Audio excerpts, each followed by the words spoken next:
नमस्कार। AS2R classes की YouTube channel पर फिर से आपका एक बार स्वागत है। आज हम बात करेंगे बहुत ही मज़ेदार और दमदार टॉपिक्स जिसका नाम है आपबाहु का सिद्धांत। जैसा कि नाम से लग रहा होगा कि आपबाहु किसी वैज्ञानिक का नाम है, अभी तो यह किसी वैज्ञानिक का नाम नहीं है। यह एक जर्मन भाषा का शब्द है जिसका हिंदी शाब्दिक अर्थ होता है निर्माण करना या रचना करना। तो चलिए शुरू करते हैं आपबाहु का principles.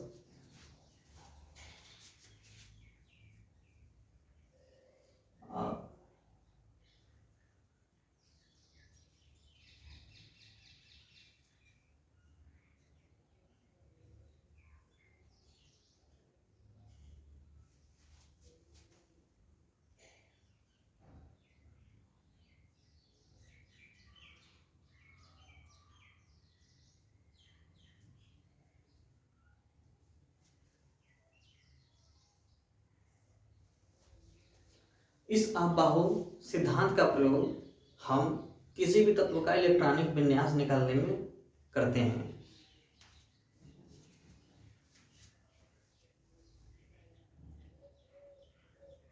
One years, 2 years, 3 years, 4 years,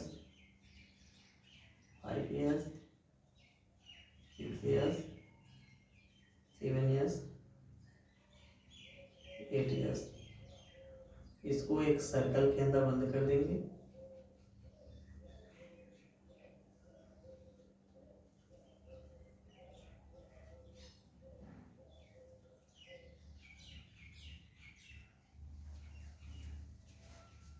हम 1 years से लेकर 8 s तक की संख्याएं लिखेंगे एक कॉलम में। ठीक, उसी प्रकार आप क्या करेंगे कि ऊपर से एक छोड़ देंगे और नीचे से एक छोड़ देंगे, यानी कि हम 1 years को छोड़ देंगे फिर 8 s को छोड़ देंगे। तो 2 years के सामने लिखेंगे 2p, 3p, 4p, 5p, 6p,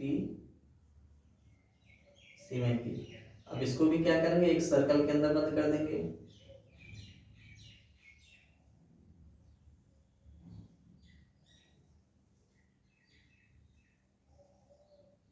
ये हो गया मेरा दूसरा कॉलम। अब तीसरा कॉलम भी ले, तीसरा कॉलम बनाएंगे, लेकिन अब क्या करेंगे, अब इस दूसरे कॉलम से एक ऊपर से छोड़ देंगे और एक नीचे से छोड़ देंगे। तो यानी कि हम 3p के सामने लिखेंगे 3d, 4d, 5d, 6d। इसको भी क्या करेंगे, एक सर्कल के अंदर बंद कर देंगे। अब हम चौथे कॉलम को भी लिखेंगे। तो चौथे कॉलम के लिए भी क्या करेंगे, तीसरे कॉलम से एक ऊपर से छोड़ देंगे और एक नीचे से छोड़ देंगे और इसके सामने लिखेंगे 4f, 6f।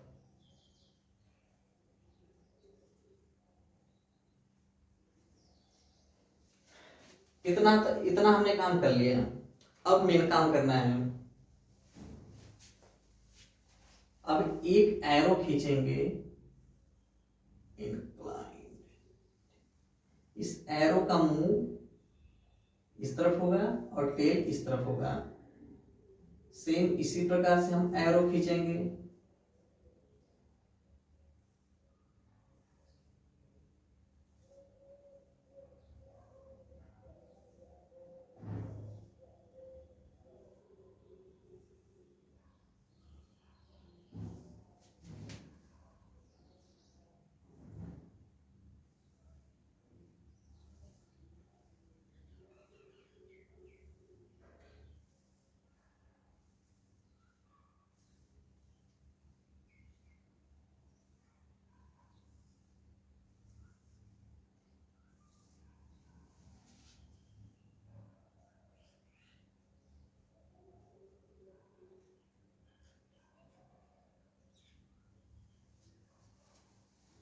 ये हमने इलेक्ट्रॉनिक विन्यास खींच लिया इसका। अब ये क्या करेंगे कि इधर सारे एरो का हेड है, तो हम टेल से स्टार्ट करेंगे, हेड पे लाके खत्म करेंगे, टेल से स्टार्ट करेंगे, हेड पे लाके खत्म करेंगे।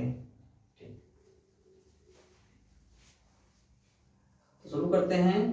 पहले क्या है 1 ईयर्स, इधर से हेड टेल से शुरू करेंगे, हेड पे लाके खत्म करेंगे, तो पहले आ जाएगा 1 ईयर्स। फिर दूसरे नंबर पे क्या हो जाएगा 2 ईयर्स।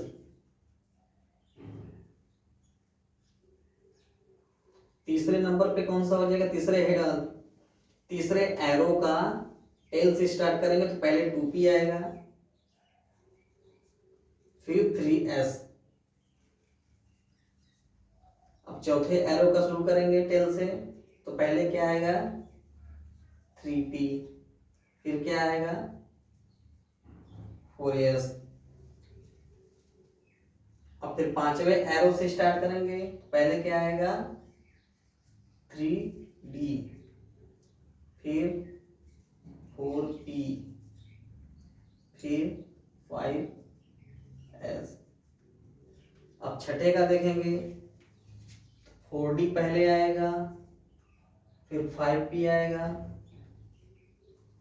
फिर 6s आएगा। फिर सातवां नंबर देखते हैं 4f आएगा, 5d आएगा, 6p आएगा, 7s आएगा। अब लास्ट एरो देखते हैं 6f,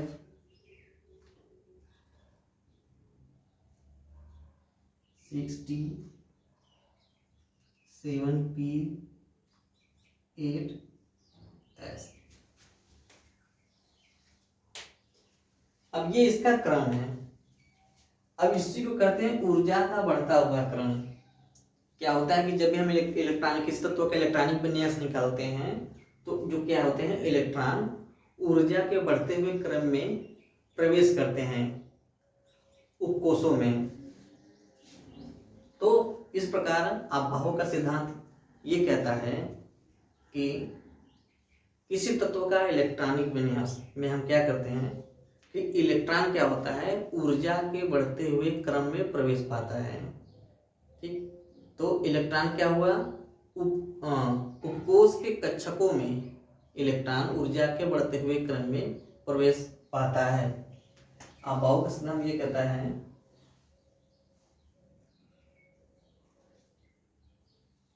किसी तत्व के उपकोष के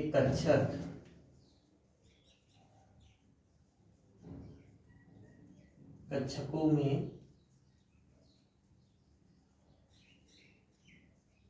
इलेक्ट्रॉन ऊर्जा के बढ़ते हुए क्रम में प्रवेश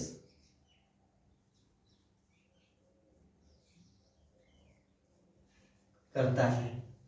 और ये ऊर्जा का बढ़ता हुआ क्रम ये है 1s 2s 2p 3s 3p 4s 3d 4p 5s 4d 5p 6s 7 4f 5d 6p 7s 6f 6d 7p 8s।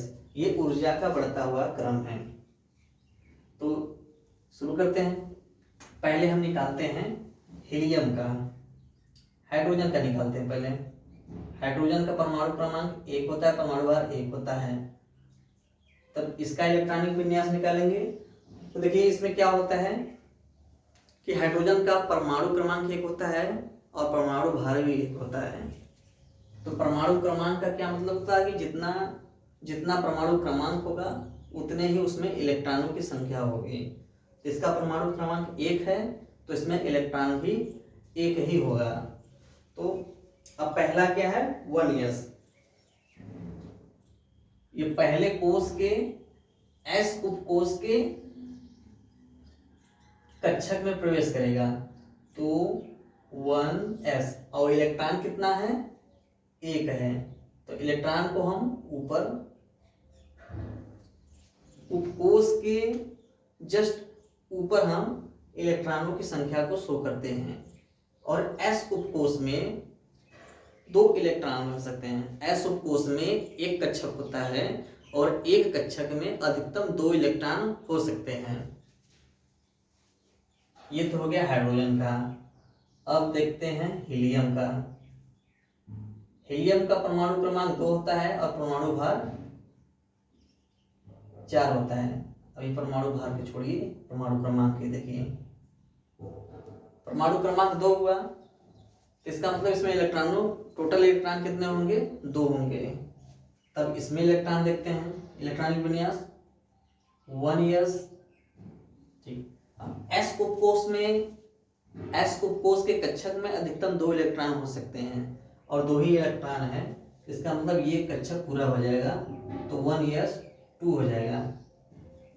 अब इसी प्रकार हम तीसरा तत्व लेते हैं लिथियम Li3। अब इसका इलेक्ट्रॉनिक विन्यास निकालते हैं तो इसमें इसके हिसाब से देखिए 1s, पहले 1s में और यस उपकोष में अधिकतम 2 इलेक्ट्रॉन हो सकते हैं तो 2 इलेक्ट्रॉन इसमें हम ले लेंगे। लेकिन अभी इसका इलेक्ट्रॉन, इसमें लिथियम में इलेक्ट्रॉनों की संख्या 3 होती है तो इसका मतलब अभी भी मेरा 1 इलेक्ट्रॉन शेष बचा हुआ है। ठीक। तो अब यहां से देख लेंगे कि 1s के बाद कौन सा आ रहा है? 2s आ रहा है। तो एक ही इलेक्ट्रॉन बचा हुआ है तो 2s में सिर्फ 1 इलेक्ट्रॉन आएगा, जो बचा रहेगा उसको लिख लेंगे। तो इस प्रकार क्या हो गया? ये जो 1 हो गया पहला कोष हो गया, पहले कोष में कितना इलेक्ट्रॉन हुआ? 2, तो यहाँ पे 2 लिख देंगे। अब दूसरे उपकोष में जो बचा हुआ इलेक्ट्रॉन सिंगल बचा है वो भी दूसरे उपकोष में प्रवेश करेगा और दूसरे कोष में 1 हो जाएगा। तो इस प्रकार लिथियम का इलेक्ट्रॉनिक विन्यास क्या हुआ? 2 और 1। इनका कितना हुआ? 2। हाइड्रोजन का कितना हुआ? 1। अब हम चौथे तत्व का याद करते हैं बेरिलियम। बेरिलियम का होता है 4। अब इसमें भी देखते हैं 1s, 2 ही इलेक्ट्रॉन जाएंगे, बचे 2 इलेक्ट्रॉन। 2 इलेक्ट्रॉन दूसरे उपकोष में चले जाएंगे, यानी दूसरा उपकोष 2s में भी 2 इलेक्ट्रॉन, यानी इसके दोनों कक्षक उपकोष दोनों भर गए हैं। तो इसका इलेक्ट्रॉनिक विन्यास क्या होगा? 2, 2। अब पांचवें तत्व का देख लेते हैं बोरान। बोरान में इलेक्ट्रॉनों के टोटल इलेक्ट्रॉन कितने होंगे? 5 होंगे। तब इसका इलेक्ट्रॉनिक विन्यास निकाल लेंगे 1s। s उपकोष में अधिकतम 2 इलेक्ट्रॉन हो जाएंगे। अब 2s में भी अधिकतम 2 इलेक्ट्रॉन हो जाएंगे और बचेगा 1 इलेक्ट्रॉन और बचेगा 2, 2, 4। तो हमारे एस उपकोष के दोनों कक्षकों में इलेक्ट्रॉन जो अधिकतम होते हैं 2, वो दोनों भर गए। ठीक। अब यहां से फिर हम देख लेंगे 1s मेरा कंप्लीट हो गया, अब 2s भी कंप्लीट हो गया। अब जो बचा 5वां इलेक्ट्रॉन ये 2p में प्रवेश करेगा। बचा कितना इलेक्ट्रॉन? 1 बचा है।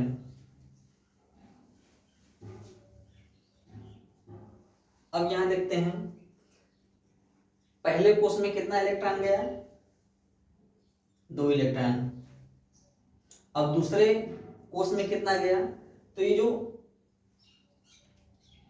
जो उपकोष से पहले की संख्या, उपकोष से जस्ट बाएं साइड एक संख्या लिखी होती है, वो कोष को प्रदर्शित करता है कि वो कौन से कोष में जा रहा है। तो ये दोनों 2s 2p ये दोनों दूसरे कोष में हैं, लेकिन इसके 2 इलेक्ट्रॉन s उपकोष में जाएगा और 1 इलेक्ट्रॉन p उपकोष में जाएगा। तो इन दोनों इलेक्ट्रॉनों को हम जोड़ देंगे तो दूसरे कोष में कितना गया? 2 और ये 1। फर्क सिर्फ इतना है कि यह दूसरे कोष के s उपकोष में जाएगा और यह दूसरे कोष के p उपकोष में जाएगा। तो इन दोनों को इलेक्ट्रॉनिक विन्यास निकलने से इन दोनों को जोड़ देंगे 2s 2p। 2s में 2 इलेक्ट्रॉन और 2p में 1 इलेक्ट्रॉन, कितने हो जाएंगे? 3 हो जाएंगे। तो इस प्रकार इसका इलेक्ट्रॉनिक विन्यास 2 3 हो जाएंगे, 2 और 3 हो जाएगा। अब हम छठे तत्वों का देख लेते हैं। छठा तत्व कार्बन। कार्बन का परमाणु क्रमांक 6 होता है। इसमें टोटल इलेक्ट्रॉन कितने हो जाएंगे? 6 हो जाएंगे। अब इसका हम देख लेते हैं। तो 1s इसके पूरे उपकोष में कक्षकों में इलेक्ट्रॉन भर जाएंगे। 2s इसमें भी सारे भर जाएंगे, बचा 2p। अब देखो s उपकोष में 2 इलेक्ट्रॉन भर गए और दूसरे s उपकोष में भी 2 इलेक्ट्रॉन भर गए। अब बचा दूसरे कोष का p उपकोष में इलेक्ट्रॉन कितने बच रहे हैं? टोटल 2 2 4 तो भर गए, बचा सिर्फ 2 इलेक्ट्रॉन। तो 2 इलेक्ट्रॉन कहाँ चला जाएगा? p उपकोष में। अब इसका इलेक्ट्रॉनिक विन्यास क्या हो जाएगा? 2 और 4। इसको जोड़ देंगे, ये दोनों दूसरे कोष में जा रहे हैं और s उपकोष में 2 इलेक्ट्रॉन जाएगा और p उपकोष में भी 2 इलेक्ट्रॉन जाएगा। दोनों इलेक्ट्रॉन को जोड़ देंगे तो इसका इलेक्ट्रॉनिक विन्यास 2 और 4 हो जाएगा। अब अगला तत्व देख लेते हैं नाइट्रोजन। नाइट्रोजन का परमाणु क्रमांक 7 होता है। तो इसका भी हम देख लेंगे इलेक्ट्रॉनिक विन्यास 1s2 2s2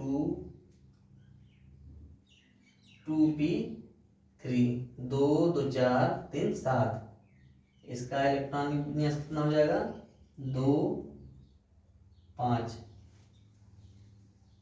अब अगला तत्व देख लेते हैं ऑक्सीजन। ऑक्सीजन का परमाणु क्रमांक 8 होता है। इसमें इलेक्ट्रॉनों की अधिकतम संख्या होगी 8।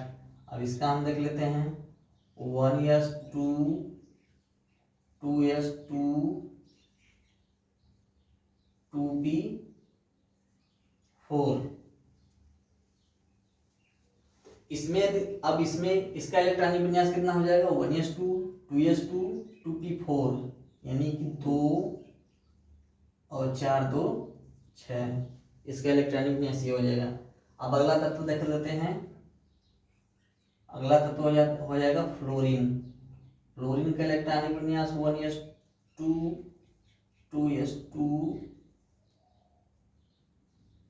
2p5 2 2 4 और 5 4 9। कितने हो जाएंगे? 2 और 7। इस प्रकार हम अगला देख लेंगे। अगला तत्व हो जाएगा नियान। नियान 10। अब इसका निकाल लेंगे 1s2 2s 2s2 2p6। इसका इलेक्ट्रॉनिक विन्यास कितना हो जाएगा? 2 8। अब इसके बाद निकालेंगे हम सोडियम। सोडियम का 11 होता है परमाणु क्रमांक।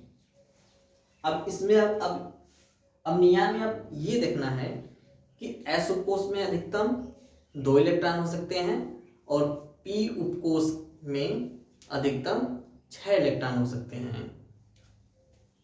तो हमारा p उपकोष का भी 6 इलेक्ट्रॉन भर गया और s उपकोष में भी 2 इलेक्ट्रॉन भर चुके हैं। तो s उपकोष में 2 इलेक्ट्रॉन गया, फिर दूसरे s में 2 इलेक्ट्रॉन गया, फिर 2p में 6 इलेक्ट्रॉन। मतलब ये हमारे कोष सारे कंप्लीट हो गए हैं। अब सोडियम 11 में क्या होगा? 1s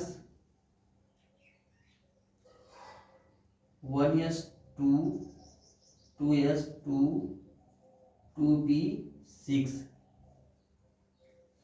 2 2 4 2 6 4 10 इलेक्ट्रॉन भर गए।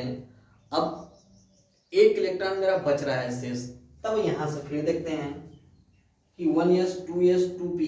अब 2p के बाद ऊर्जा का बढ़ता क्रम कौन सा आ रहा है? 3s, यानी कि हमारा जो 11वां इलेक्ट्रॉन बचेगा वो तीसरे कोष के s उपकोष में जाएगा। तो तीसरे कोष के s उपकोष में, और s उपकोष में अधिकतम 2 इलेक्ट्रॉन हो सकते हैं। अब इसका इलेक्ट्रॉनिक विन्यास कितना हो जाएगा? तो इसको इसका दोनों पहले कोष में 2 इलेक्ट्रॉन हो जाएंगे, दूसरे कोष में 2 4 6 2 8 8 और तीसरे कोष में 1 इलेक्ट्रॉन। इसका इलेक्ट्रॉनिक विन्यास सोडियम क्या हो जाएगा 2 8 1। इसी प्रकार से मैग्नीशियम का देख लेंगे। मैग्नीशियम का परमाणु क्रमांक 12 होता है। इसका इलेक्ट्रॉनिक विन्यास देख लेंगे 1s2 2s2 2p6 3s2 2 8 2 8 2 10 2 12। अब इस प्रकार हम देख लेंगे एल्युमिनियम। एल्युमिनियम का परमाणु क्रमांक 13, इलेक्ट्रॉनों की संख्या इसमें मैक्सिमम 13 होंगी इस होगा। अब इसको भरते हैं 1s 2 2s 2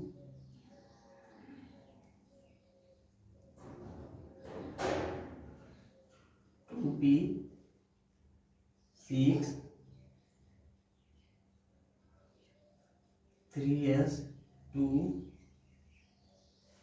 अब इसमें 2 2 4 6 4 10 2 12 इलेक्ट्रॉन भर गए और सारे उपकोष मेरे जिसमें सारे उपकोषों में जितना अधिकतम इलेक्ट्रॉन होना चाहिए सारे इलेक्ट्रॉन कंप्लीट हो गए। अब मेरा 13वां इलेक्ट्रॉन बच रहा है। फिर यहाँ से अब देखेंगे कि ऊर्जा का बढ़ता हुआ क्रम कौन सा है। 1s भर गया, 2s भर गया, 2p भी भर गया और 3s भी भर गया।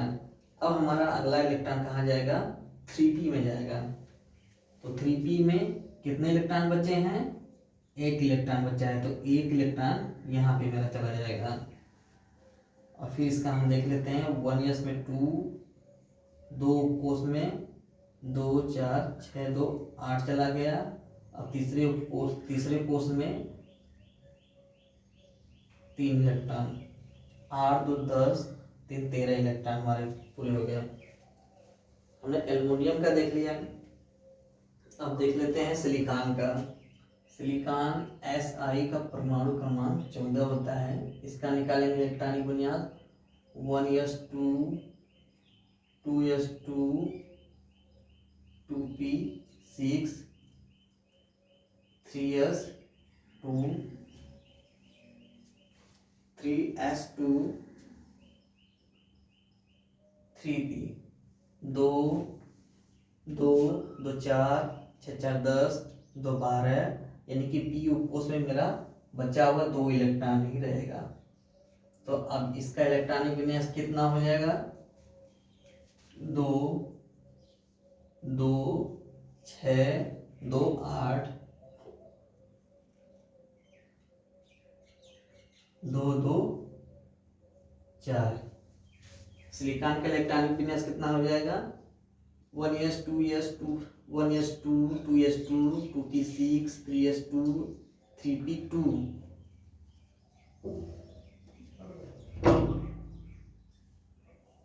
अब इनके कोषों को हम जोड़ेंगे तो मैक्सिमम इलेक्ट्रॉन कितने इलेक्ट्रॉनिक विन्यास क्या हो जाएगा 2 8 4। अब इसके बाद निकालेंगे फास्फोरस। फास्फोरस का परमाणु क्रमांक P होता है। फास्फोरस का परमाणु क्रमांक 15 होता है और संकेत P होता है। तो इसका निकाल लेंगे 1s2 2s2 2p6 3s2 3p।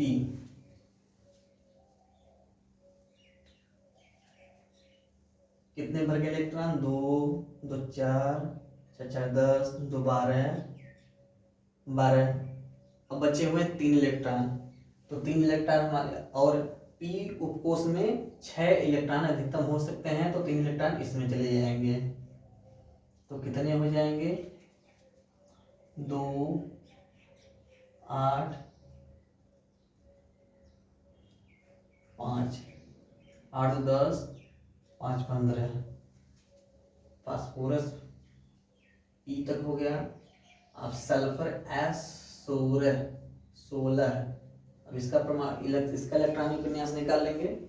इसका इलेक्ट्रॉनिक विन्यास हो जाएगा 1s2 2s2 2p6 3s2 3p4 2 8 6।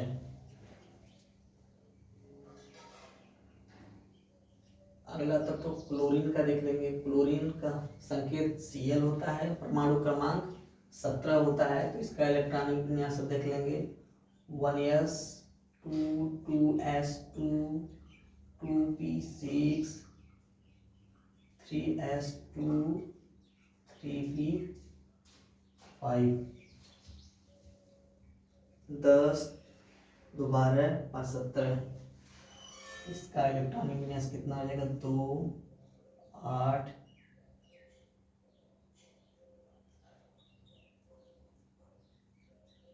7।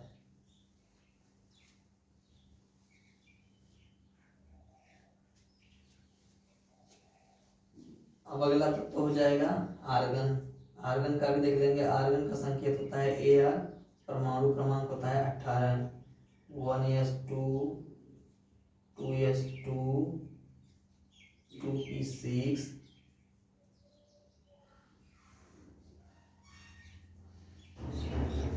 3s2 3p 2 2 4 10 2 12। अभी बचा 6।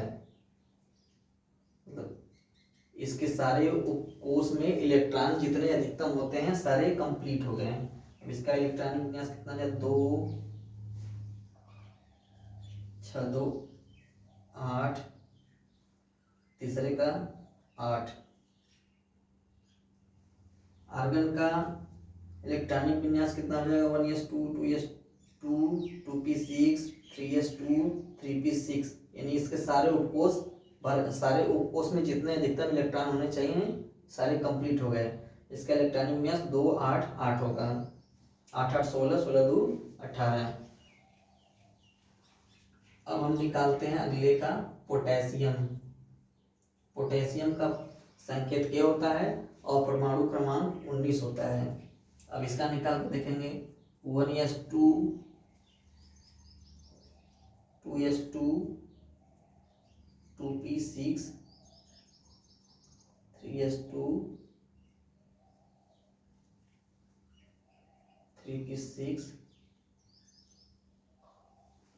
ये 18 इलेक्ट्रॉन हमारे भर जा चुके हैं उपकोषों में। अब यहाँ से हम देख लेते हैं 3p तक मेरा कंप्लीट हो गया। बचा 19वां इलेक्ट्रॉन कहाँ जाएगा 4 कोष के S उपकोष में जाएगा। तो 4s। अब S में एक इलेक्ट्रॉन बचा है और इसमें अधिकतम 2 इलेक्ट्रॉन हो सकते हैं। यानी कि इसमें S उपकोष में हमारा एक इलेक्ट्रॉन भर जाएगा तो 4s1 हो जाएगा। अब इसका इलेक्ट्रॉनिक विन्यास निकाल लेंगे 2 8 8 1। ठीक, यानी कि पहले कोष में 2 इलेक्ट्रॉन होगा, दूसरे कोष में 8 इलेक्ट्रॉन होगा, तीसरे कोष में भी 8 इलेक्ट्रॉन होगा। और बचा जो इकलौता जो 19वां इलेक्ट्रॉन ये चौथे कोष में जाएगा। अब देख लेते हैं कैल्शियम का। कैल्शियम का संकेत Ca होता है और परमाणु क्रमांक 20 होता है। अब इसका इलेक्ट्रॉनिक विन्यास निकाल लेंगे 1s2 2s2 2p6 3s2 3p6 4s2। इसका इलेक्ट्रॉनिक विन्यास है 2 8 8 2 8 2 10 8 2 10 10 10 20। इसके भी हो गए इलेक्ट्रॉनिक विन्यास। अब देख लेते हैं। अब कैल्शियम के बाद अगला तत्व होता है स्कैंडियम। स्कैंडियम का होता है परमाणु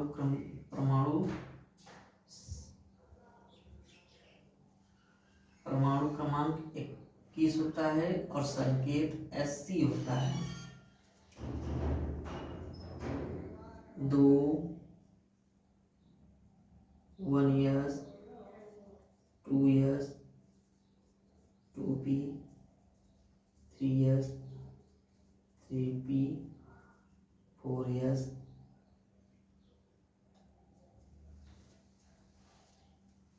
ये हमारे 20 तक सारे इलेक्ट्रॉन भर गए। अब बचा 21वां इलेक्ट्रॉन कहाँ पे जाएगा? हमारा 4s तक कंप्लीट हो गया। और इसके बाद अगला ऊर्जा का बढ़ता हुआ क्रम कहाँ है?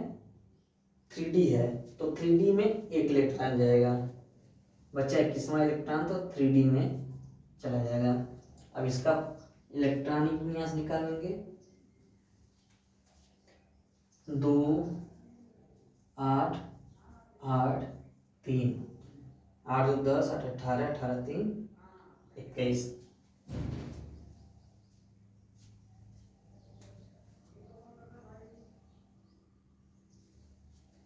अब यहां तक हो गया। अब ये आपने देख लिया कि हम किस प्रकार से अबाहु सिद्धांत से किसी भी तत्व का इलेक्ट्रॉनिक विन्यास निकाल लेंगे। अब हम देख लेते हैं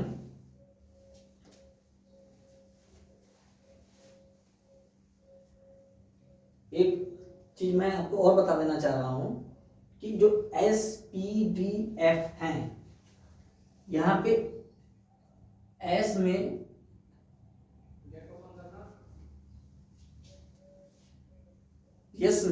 यस उपकोष में एक कक्षक होगा और एक कक्षक में अधिकतम 2 इलेक्ट्रॉन हो सकते हैं।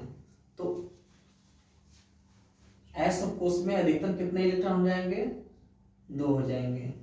कक्षक कितना हो जाएगा? 1 हो जाएगा। इस प्रकार से हम P में देख लेंगे। P उपकोष में अधिकतम 6 इलेक्ट्रॉन होंगे, ठीक, और 3 कक्षक होंगे। तो एक कक्षक में 2 ही इलेक्ट्रॉन होते हैं, तो 3 कक्षक में 2 4 6, तो मतलब P उपकोष में अधिकतम 6 इलेक्ट्रॉन हो सकते हैं। इसके बाद है D उपकोष। D उपकोष में 5 कक्षक होते हैं। तो इस प्रकार से एक कक्षक में यदि 2 इलेक्ट्रॉन हुए तो 5 कक्षक में टोटल कितने इलेक्ट्रॉन हो जाएंगे? टोटल 10 इलेक्ट्रॉन हो जाएंगे। इसके बाद हमारा F उपकोष में 7 कक्षक होते हैं। F उपकोष में 7 कक्षक होते हैं, तो 7 कक्षकों में टोटल इलेक्ट्रॉन कितने हो जाएंगे? 14। तो इस प्रकार से हम देख लेंगे कि अबाहु से हम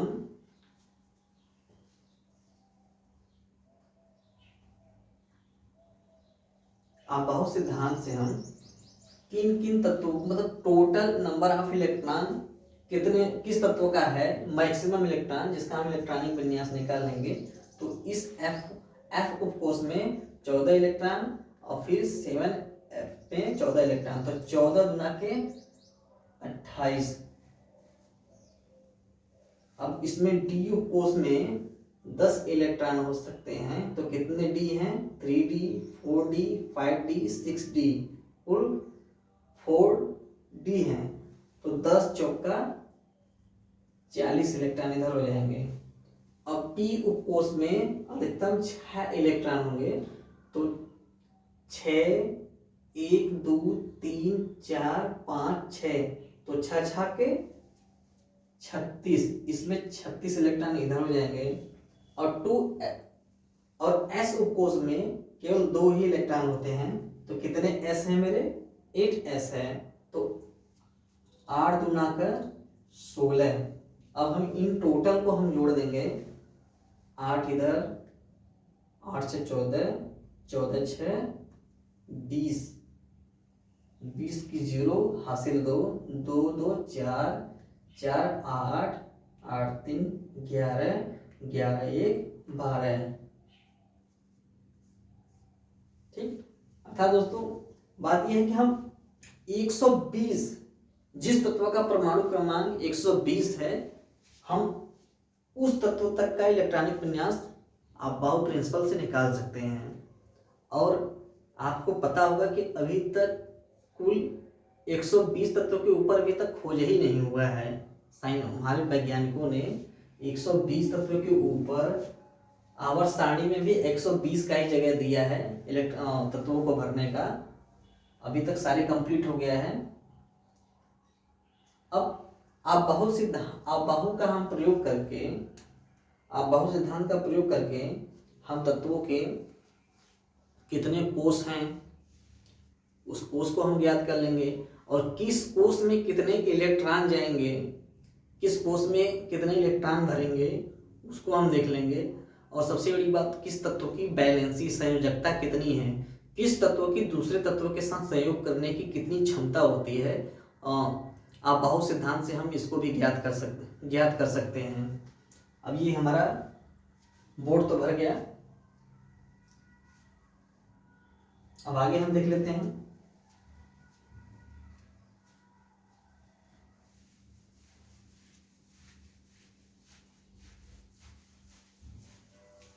इसको इरेज कर देना है फ्रेंड।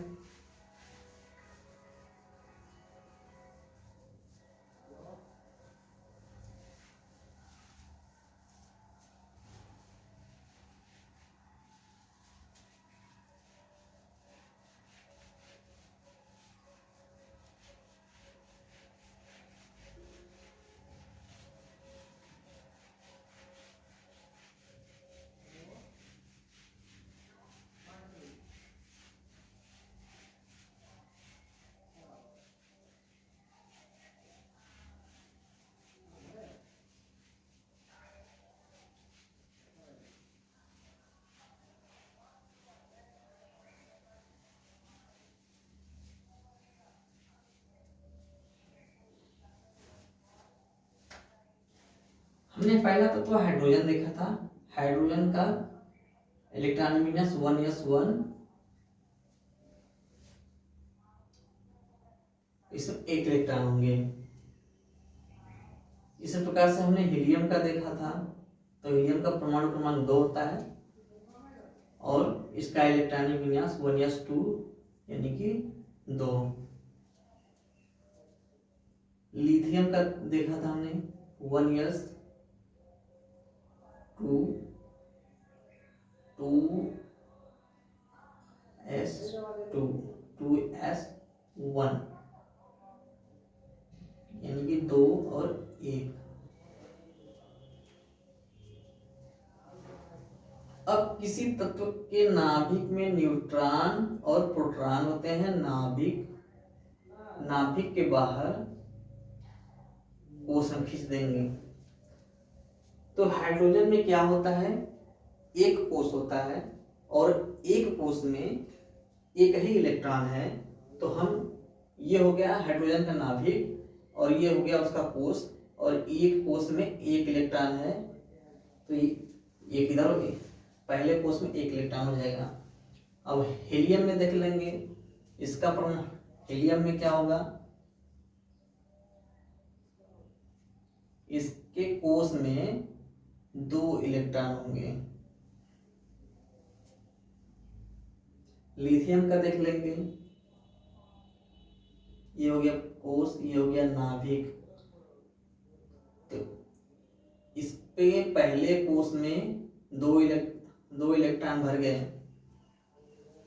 क्या है कि पहले कोष में, नाभिक के जस्ट बाद जो पहला कोष होगा उस कोष में अधिकतम 2 ही इलेक्ट्रॉन हो सकते हैं। तो ये हमारे 2 इलेक्ट्रॉन कंप्लीट हो गए। पहले कोष में 2 इलेक्ट्रॉन कंप्लीट हो गया।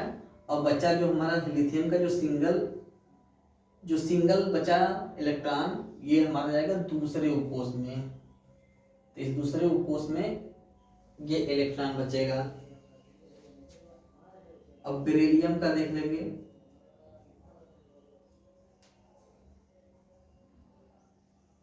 बेरिलियम का हो जाएगा 2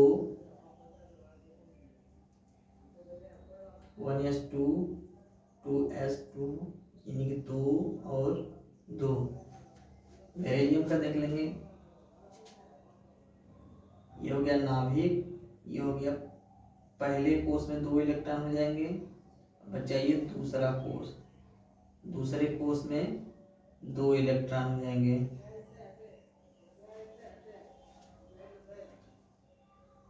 बोरान का देख लेंगे 5,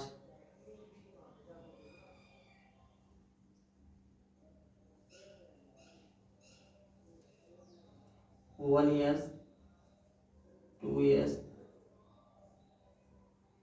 2p1। इसी प्रकार से बेरिलियम में 2 और 3 हो जाएंगे। तो बेरिलियम जो पहला उपकोष होगा उसमें अधिकतम 2 ही इलेक्ट्रॉन हो सकते हैं, तो बेरिलियम का खींच लेंगे।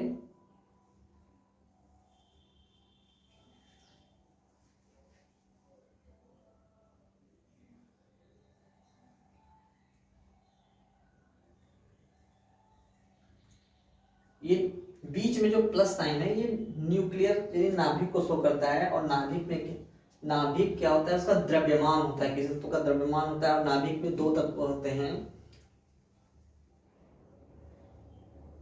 न्यूट्रॉन और प्रोटॉन के संयोग से नाभिक बनता है। पहले कोष में 2 इलेक्ट्रॉन हो जाएंगे, बचे 3 इलेक्ट्रॉन हमारे दूसरे कोष में चले जाएंगे। तो 1 2 3। हमारे कहने का मतलब ये है दोस्त कि पहले कोष में अधिकतम 2 इलेक्ट्रॉन हो सकते हैं और दूसरे कोष में 3 इलेक्ट्रॉन, यानी कि हमारे इस तत्व के बाहरी कक्षा में,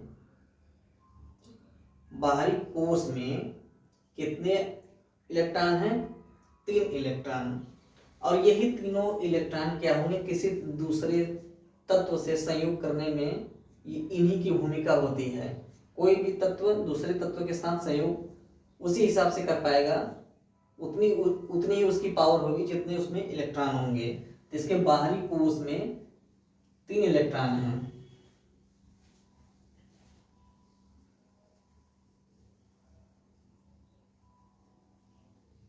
अब कार्बन का देखना, carbon 6 1s2 2s2 2p2 2 4। Carbon का देख लेंगे, पहले कोष में 2 इलेक्ट्रॉन भर गए, बचे 4 इलेक्ट्रॉन दूसरे कोष में चले जाएंगे।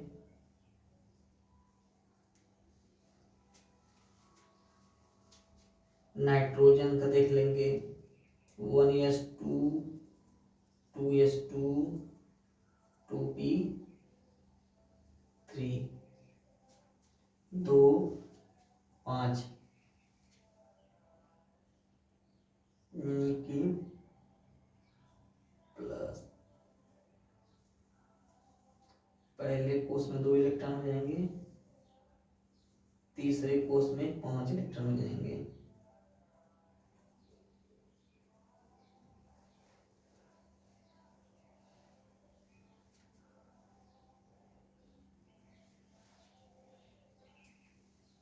ठीक है दोस्त, फ्रेंड्स यहाँ तक हम बता दिए हैं और बाकी का हम नेक्स्ट पीरियड में देखेंगे। तब तक के लिए नमस्कार।